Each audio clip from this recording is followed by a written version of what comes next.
My name is Evelyn Grace Monroe. I'm 36 years old, and I live in a small town outside Rochester, New York, in a row of clapboard houses that creak in winter wind. I teach middle school English, I make coffee too many times a day, and I have learned to sleep with the television on when the house is cold and quiet. My life, at least on paper, looks steady. Steady job, steady rent, steady routines. Emotionally, I am not steady.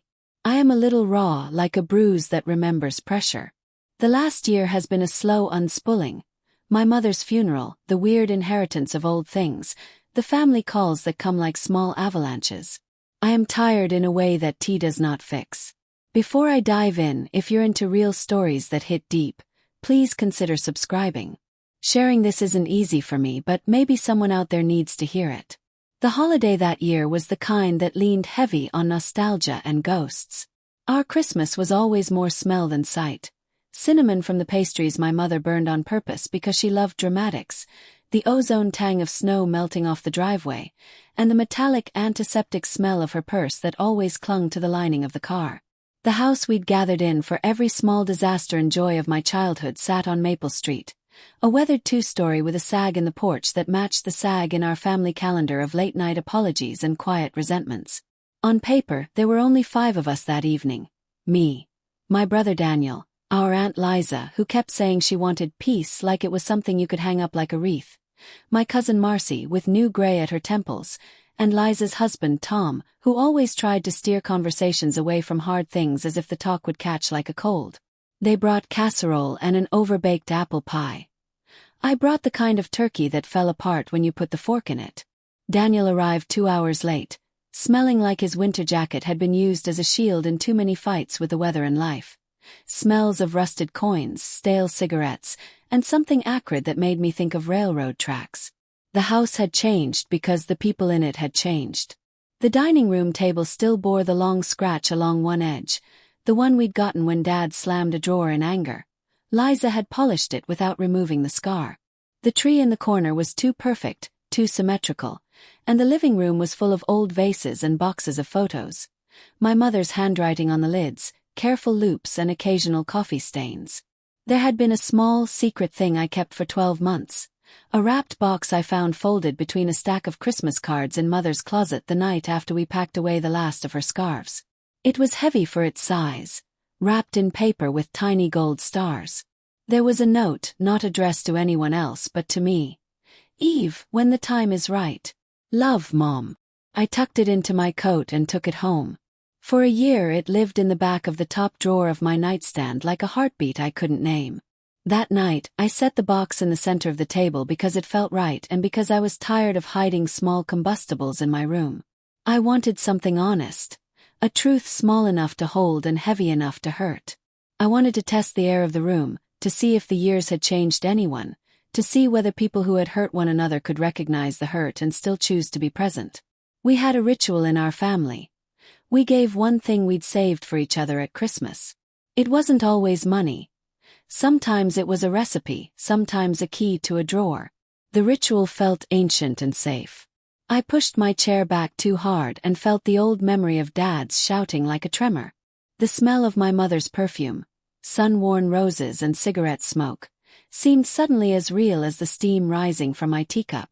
My hands were a little cold. The room hummed with the warming oven and the faint radio playing a carol too slow for comfort.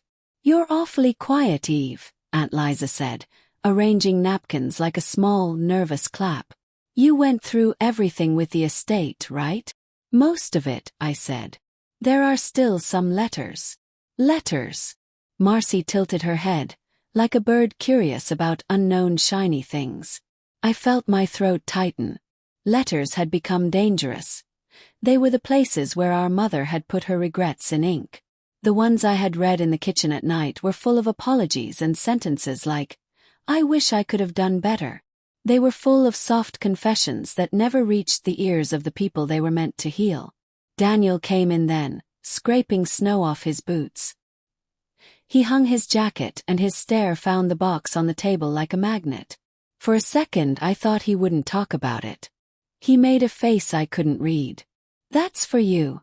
he asked, voice loose, as if he'd been trying to loosen something inside himself to make it loud enough for everyone. "Maybe," I said. "Maybe it's for whoever finds it first." I tried to joke, but it landed flat. There was tension in the room like static, a slow build.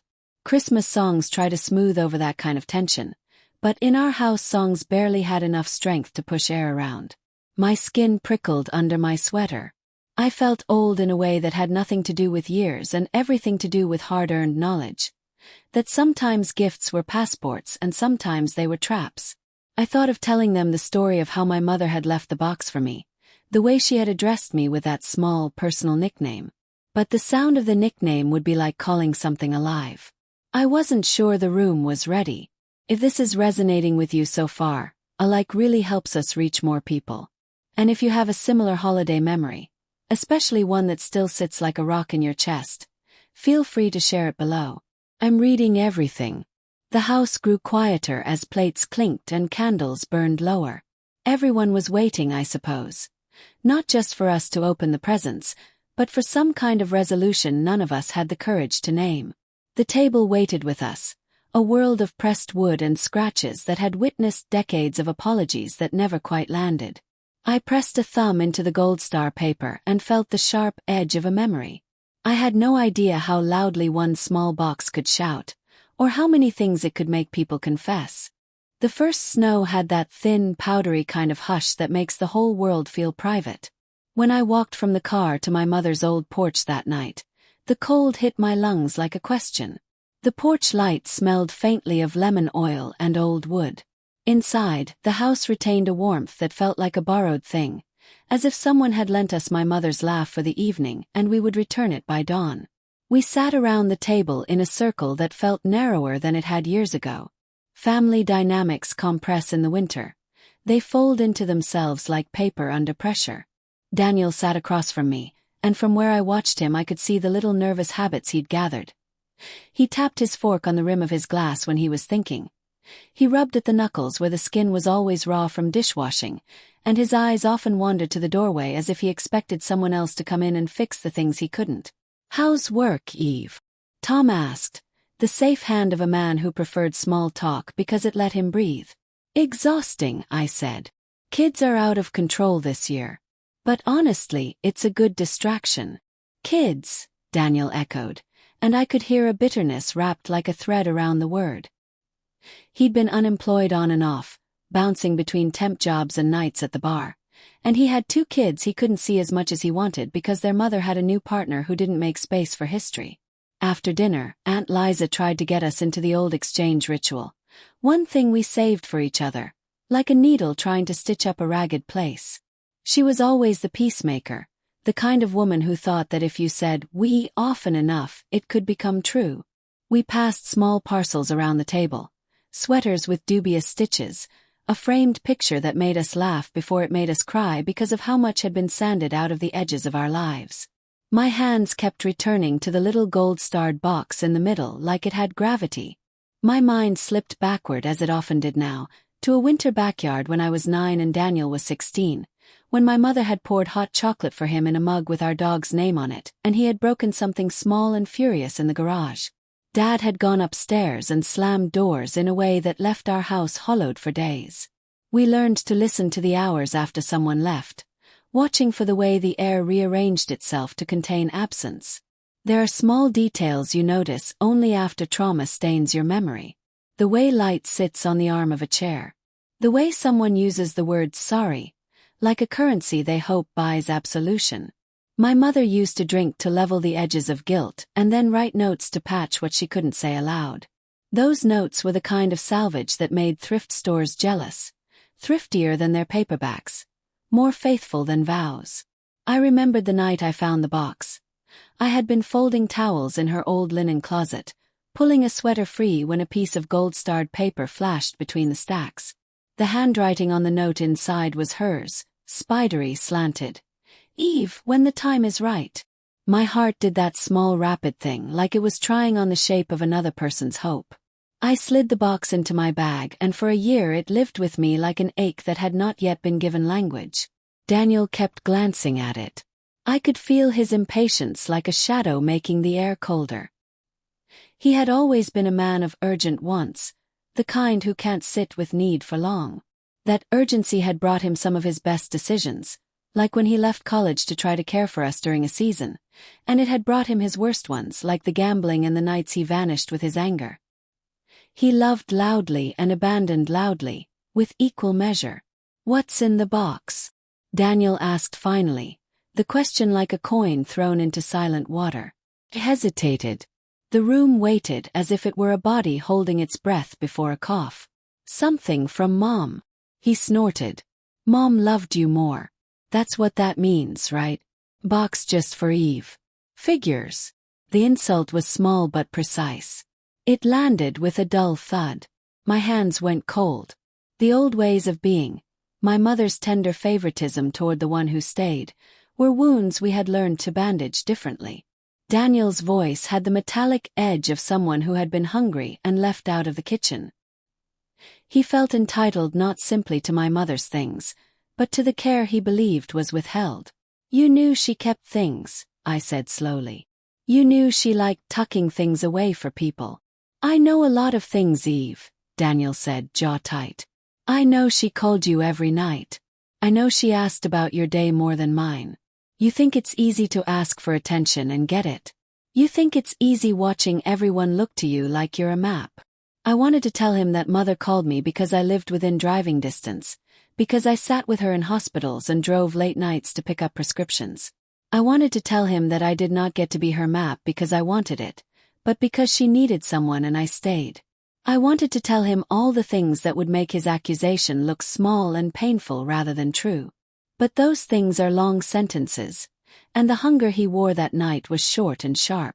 I watched him, and I thought of how he had left at 17 when he couldn't take the ache of being the only one who noticed the smells in the house. Cigarette smoke, spilled beer, quiet weeping. "If this is resonating with you so far, a like really helps us reach more people," I said then, because the urge to say something publicly about private pain had become reflex. "And if you've ever been the one who felt overlooked, drop a comment. I read every one." He laughed, a small bitter sound. "Always the teacher, Eve. Always trying to put people in boxes." "Maybe," I said. "Maybe sometimes putting words to things is the only map we have left." The pause after that stretched and then snapped. We moved into exchanging other gifts.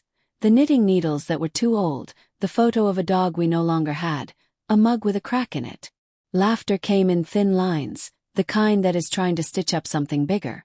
But every eye kept returning to the little box with gold stars like moths to a lamp. "You sure you don't want me to open it?" Daniel said as he reached for it, fingers hovering. The room took a breath. For a moment I felt like I was 17 again, waiting for someone to choose me wrong and not knowing how to set the line between being loved and being claimed. My hands closed around the box as if I could keep all of us from falling apart by holding that small thing tightly enough. When Daniel's fingers brushed the paper, the noise in the room contracted, like everyone had been holding their breath, and then someone decided to speak. The snow outside whispered against the windows. I felt my heart in my throat, loud and unfamiliar, like it belonged to someone who knew what would happen next. "Don't," I said, because it felt like the only honest thing to say. He laughed, but not the warm kind. "Eve, don't make me the bad guy. You know what happens when you hold everything like it's a trophy." The words had history in them. Accusations filed away like unpaid bills. My knuckles white against the wrapping, I remembered being a child eavesdropping on arguments thin as kitchen paper. Dad slamming a cabinet, my mother crying in the bathroom while she tried to make the sound of a normal person. Daniel had a map of old injuries where he kept his resentments like treasures. "You don't get to take whatever you want because you decide you deserve it more," I said. "This box, it's not an object. It's something she left for me." "For me, Daniel." "She left you everything," he shot back. "She left me nothing." "Did she owe you a thing, Evelyn? Did she owe you happiness?" "I never promised her that," I said. "She didn't owe me anything. But she left things in her way, and this." I tightened my grip around the box. It was heavier than I remembered. "This was addressed to me," she said when the time was right. "That's hard to respect." You always make it about how much you suffered, how much you cared. You think that gives you the moral high ground." His voice had an edge now, tiredness mixed with a metallic scrape of someone who had spent too many nights arguing with the walls. "I tried to care too, Eve. I tried in my way." "Your way was to run, Daniel," I said. "You left. You chose to leave us most nights. You walked out the door with a bag full of reasons and didn't come back. You think I don't know that?" He stood up so fast his chair scraped. The sound was a small, angry punctuation. His face was flushed. "I had reasons. I had things happen to me in that house that—" "And you hid them," I whispered. "You carried them into other rooms and pretended the scars didn't burn anyone else." There was a beat, and then Aunt Liza was saying, Now, let's not." "Enough," Daniel said, and the word was an iron clap. He reached for the box then, like a man trying to reclaim something he thought he had a right to. I remember the way his hands shook, smaller, as if what he tried to seize would vanish. I clutched the box to my chest. The room's silence was thick, like museum air. When he touched me, light, frantic, the old thing I had always pretended was past came into sharp focus. The kitchen clock ticked like someone counting down. I felt my breath shallow. For a second, all the old verses we had learned to recite to keep out the dark were useless. The muscles on my forearm jumped as if ready to flee. "Don't," I said again, softer but firmer. "Don't take it." He pulled an old, angry face, something between anguish and fury. "You have everything, Eve. You always did. The house, her attention. The fact that she thought of you when she tucked things away. And what do I get? Nothing. The kids get nothing. I get nothing. You get yourself," I said, insulted by the simplicity but aware it would fall like a bandage on a deep wound. He pushed past me, a physical movement that cracked the night like ice breaking. Liza gasped. Tom reached out but his hand fell between them. Daniel's fingers wrapped around the paper like a thief trying to make his theft mean something else. "Give it to me," he hissed. "Give it to me now." I stood up before I knew I would and planted myself between him and the box like a talisman. We were both breathing too fast. My collarbone throbbed with a surge of remembered hands that had slammed too many times. "No," I said simply. Then he did something that made my stomach drop into the floor. He tried to take it from my hands, hard, the kind of grab that left a bruise after the memory faded. I remember the sound of paper tearing, a small, tragic noise. In the moment his thumbs caught the corner of the wrapping. The gold stars scattered like caught light. It was such an ordinary sound, and then it became the loudest thing in the world. For an instant the old dining table looked enormous, full of history and old, brittle apologies. Everyone stopped. The holiday air held its breath. The radio went from music to a thin background hum. The candles made soft yellow moons on the table's surface. But what broke the room's fragile composure wasn't the ripped paper. It was the unspoken history that spilled with it. Years of slights, abandonment, anger. Clean line had been crossed. "Daniel," Aunt Liza whispered, as if the name alone could pull him back. He looked at me, really looked like someone seeing a person instead of a scapegoat, and there was something like a child there. "You don't know," he said. "You have no idea what it's been like. You have no idea what I've had to do to survive." "You could have told us," I said. "You could have asked for help." "Ask for help." The words were a bitter laugh. "You think anyone answered when I did? Mom heard my apologies and tucked them in the bottom drawer. She thought that was enough. She thought if she put a thing aside for you that made it okay. But what about me? What about what I lost?" "You always make it about what you lost," I said. "And you forget a lot of what you gained." He sobbed then, a sharp sound that made my teeth ache. Not the kind of controlled sorrow we could all paper over, but the ragged edge of someone wrecked by years of decisions and the consequences piling up like unread bills. I didn't want to look at him because what he revealed echoed in a place in me that had been tender since childhood. He lunged again, not for me this time but for something else, a last-ditch attempt to take the thing that represented all his resentments. I swore silently, the sound small and private, and pushed him back. Our small scuffle made the table wobble, and a plate slipped, clattering down with a sound like broken promises.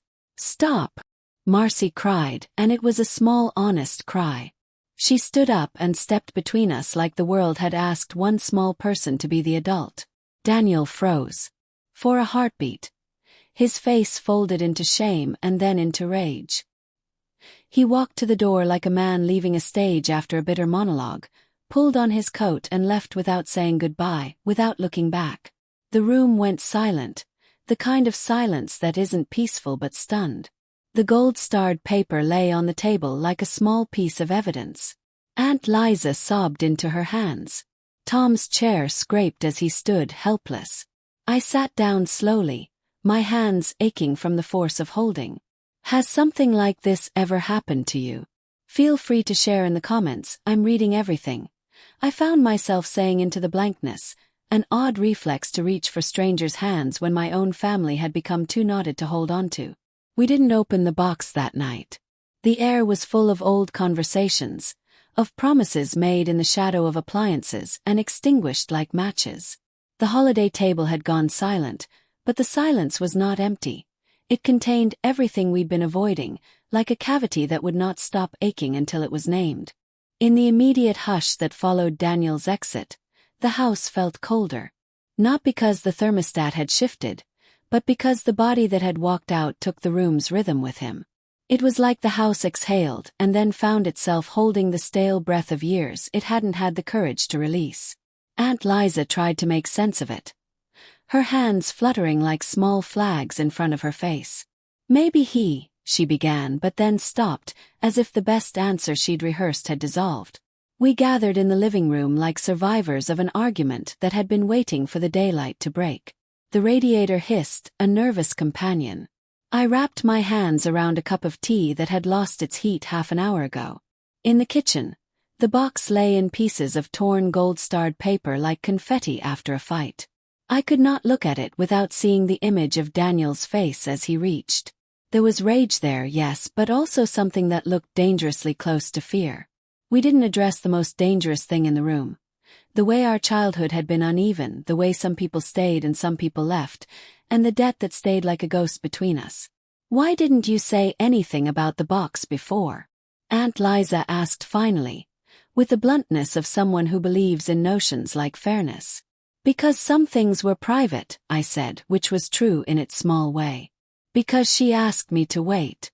Because The sentence trailed into the dim corner of the living room where the cat slept and long-forgotten ornaments gathered dust. "You could have told Daniel," Tom said, trying to stitch together an explanation. "He'd have maybe he'd have seen it as a contest," I said. "Maybe he would have thought it was another way to prove something he couldn't prove in life. Some people read gestures and think they are owed more. When you live in a family that has been frayed by addiction, small things become big tests. Every favored object is examined under a microscope. Every promise is pored over for hidden loopholes. In our house, the myths we told ourselves had names. One of them was that my mother loved me more because I stayed. Another was that Daniel deserved more because he had suffered more. Truths, of course, are messy. Suffering does not create ownership. After Daniel left, I felt an urgent hollowness. I wanted to go after him. Not to fight, but to do the thing I did best when everything threatened to fall apart, to be the caregiver. But I could see how my instinct to fix could be its own kind of theft. If I chased him and tried to drag him back, would it be because I loved him, or because I needed the family back together so I could breathe easier? I walked out onto the porch alone. The snow had turned to a sheen of slush and the streetlights smeared their halos across the road. My breath smoked in the air. I called him because that is what you do sometimes. You call the person you fear will not pick up and then you feel worse for having tried. No answer. I left a voicemail instead, trying to sound like I was not fraying at the edges. "Daniel, I know you're upset. Take a minute. Call me when you can. We can talk." The words felt too small and too big at once. He called back at 2 a.m. His voice was raw. He had been driving, he said, and the road blurred under the lights. I can't believe she left you something like that, he said, and the sentence clipped like a broken instrument. Eve, he began after a long pause. Then the line filled with sounds that were not words. Muffled sobs, a car door, a string of curses, the whisper of interstates and hunger. There is always a strange intimacy to late-night confessions. They are like being handed the keys to an unlocked room in someone's house you thought you knew. I found some of her papers, he said. In the garage. Old bills. There's a bank she had. Eve, I'm sorry. I didn't want to steal from Mom. I didn't. But I needed money for the kids. I thought. His voice broke and the words tumbled. Daniel, I said in the small rectangular shape of phone audio. What papers? There was an envelope, he said. It had numbers. Safety deposit key. I don't even know, God. I don't know why I'm telling you this. I feel sick. The revelation landed like an extra weight. My stomach dropped and the world narrowed to the point of my own breathing. My mother had been organized in the way of people who had to hold things together with lists and envelopes. The idea that there might be a safety deposit box with something like cash or title documents shifted the whole argument. Did you take anything? I asked. Not from a place of accusation but from the sharper place of needing to know what reality we were now bound to. No, he said quickly. I swear I didn't. Then he laughed, a small hysterical sound. I might have pawned a watch once, Eve. There were times I made stupid choices. But the thing in the garage looked like a key. I took it because I thought maybe I could get answers. Maybe this would be the thing that fixed everything. What would it have fixed? Yes. Money. A house. What? Everything, he said. Or at least some of the weight. I don't want to be that man at my kids' school functions who looks like a ghost. I want them to have. His voice dissolved into muffled sounds again. I wanted to be someone. Not the one who left. We talked then for an hour that folded into the strangest mixture of apology and accusation, of grief resurfacing where I had hoped it was settled. He confessed the small things, how he had cashed checks meant for utilities, how he'd spent certain funeral fund extras on bills and bar tabs, and how he'd convinced himself each time that tomorrow would be different. He did not confess to taking any large sum from the safety deposit she may or may not have had. He said he was ashamed of his fingers when they wanted to be quick. I tried to take the box tonight because I'm tired of being the one who doesn't get anything, he said at the end. I thought if I had something, anything, maybe I'd prove to myself I could still make choices that didn't leave me hollow. His honesty was ugly and true. It was the kind of truth that can be the start of something if you're willing to do the work. And it was the kind of truth that can break a person if no one catches them. I considered him then as a man with a tape of regrets stuck on a loop. Tired apologies, small thefts, nights that felt like the whole world had slid away. The next morning, we drove together to the bank where my mother had an account listed under a strange middle name she used only for official things. The bank manager wore reading glasses that sat on the tip of his nose like a judge. He looked at us and for a moment we were two adults in the way that strangers can make you feel invisible or necessary. We need to check for a safety deposit box, I said, and my voice sounded like me but smaller. There was paperwork. A box listed under Eleanor M. Monroe, with a number that matched the slip Daniel had found in the garage. The key on the paper had been nothing more than a promise, but the promise had been real. Inside the box was not a trunk of treasure. Inside the box were three things: a metal key, a thin envelope, and an old leather-bound book, the kind that has been pressed until its spine remembers your touch. The envelope had my name on it in my mother's handwriting. I felt my lungs constrict like someone squeezing a balloon. My hands shook so badly the bank manager asked if I wanted to take a minute. No, I said. No, I'd rather do this. I cut the seal and unfolded paper that smelled faintly of her perfume and the linen closet. It wasn't a will. It wasn't money. It was a letter, long, halting and real, where my mother told truths that had been quiet for years. She admitted things I had half guessed, that she had tried to protect me by staying close because she knew Dad's temper could fracture people, that she had tried to give Daniel chances because she loved him fiercely, but that her health had run out of the ways to fix what had been broken. She wrote about hidden envelopes and savings that she didn't always spend because she hoped they would be a healing mechanism, not a weapon. Most of all, she wrote apologies, many small ones that filled the page. She had left the key to this box in the garage because she believed in doors being opened when people were ready. Her note to me was tender, raw, and I realized in that moment that the small box I'd kept hidden under my bed wasn't an inheritance to be fought over. It was a lesson in letting people leave in their own time. Daniel stood there in the bank, hands in his pockets, looking like a man who had been allowed to stand before a truth that could have taken him down. "I didn't know," he said simply, and I saw in his face a man who had been lightless for so long he forgot how to ask for help. We left the bank in the thin winter sun, the key heavy in my palm. It wasn't the closure anyone could have imagined. There was no tidy resolution. There were no sacks of cash to arrange, no sudden offers of forgiveness that brushed away years of pain. But there was paper and ink and honesty, and sometimes that is the only scaffold big enough to hold a fragile new start. If this is resonating with you, don't forget to subscribe if you want to hear how this ends. And if you're carrying secrets or papers or scars that no one knows about, maybe it's time to set them on the table. Not to fight over, but to finally show people what you've been carrying. In the days after the bank visit, our household cadence shifted like tectonic plates finding a new fit. Daniel rented a room in a motel for a week and then accepted a temp job at a warehouse. He texted shorter messages. Small updates like a weather report. "Got the shift," he'd type. "Kids with their mom this weekend." And then nothing for a time. It was a strange new communication repair in the smallest increments. I read the letter from my mother several times.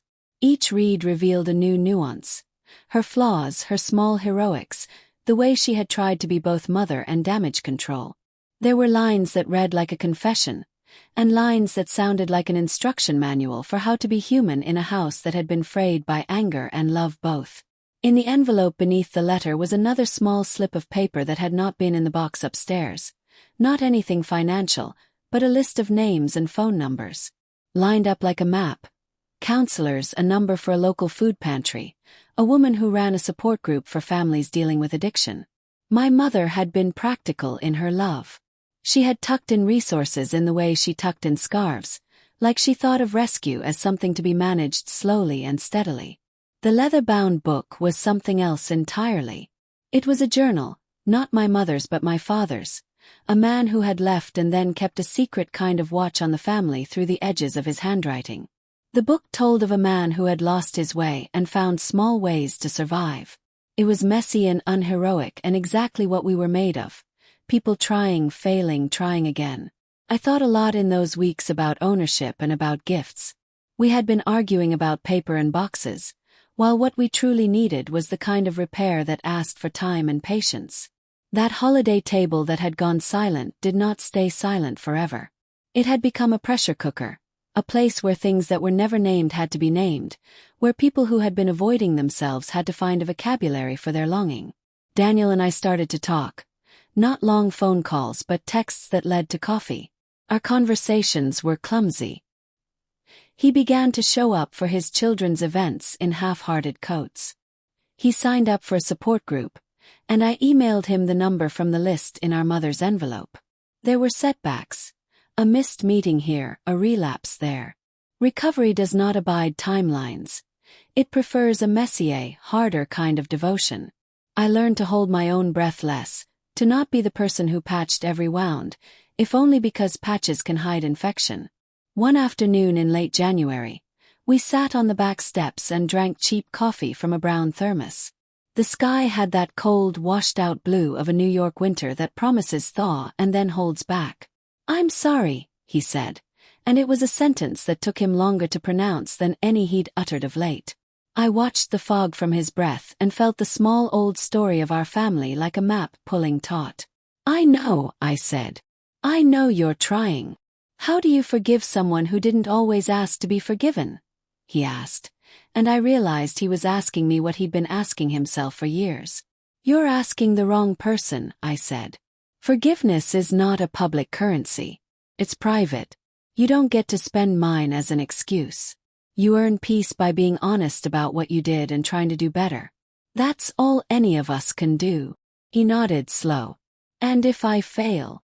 Then you keep showing up, I said, which was both kinder and harder than I had intended. You don't have to be perfect. You have to be present. The lesson in that exchange was not a tidy moral. It didn't have a glossy ribbon. But it had substance. It was something you could put a hand to. This was the new holiday gift. Not a shiny present to be fought over, but the practice of holding people accountable and also allowing them the dignity of being fallible. There are things I cannot forget about that night. The way Daniel tried to take my mother's gift, the way the holiday table went silent. Silence, I learned, was not inherently bad. Silence can be the space where something terrible is named, where things sit and settle and then move. That stillness forced us to look at the undercurrents of a family that had pretended everything was fine when everything was not. As for the box, after we read the letter and passed around the journal and the key, we decided to keep it in a place that was neither hidden nor on display. It sat on my bookshelf as a constant, tender reminder. A reminder that people's love is messy and that gestures carry histories. We kept the key in a small dish by the door, the way you keep spare change and small necessary things. It was a small act, but it felt like a way to honor what she had wanted. Not to hand glory to the favored, but to make sure that everyone had access to the things that help you make it through. If this resonates with you, if you've ever sat at a table where silence felt louder than the clatter of dishes, please subscribe so we can hold more of these stories together. And if you have your own holiday story, one that didn't go the way you wanted, I'm here. Share it below. People need to know they're not alone. There is no neat ending to our story. Daniel's path is still being walked, step by uncertain step. He has small victories and crushing slips. I'm learning to set boundaries. Sometimes saying no is the kindest thing you can offer someone who is asking too much of you. The holiday table went silent that night, yes. But its silence was, paradoxically, an opening. It let us hear what we had been denying. It forced us to name things that had been blurry for too long. And in that naming there was a kind of growth, slow, painful, stubborn. The final lesson I carry is not that families heal neatly. They don't. The lesson is that truth, even when it rips paper and leaves a mess, is better than a polite quiet that hides rot. We keep our gold-starred papers. We read the letters. We answer late-night calls sometimes, and sometimes we do not. We choose, each in our flawed way, whether to become the person who helps carry the weight or the person who adds another stone. If nothing else, that night taught me this. Gifts matter less than the hands that give them, and more than anything, we are all capable of being both hurt and redeemable.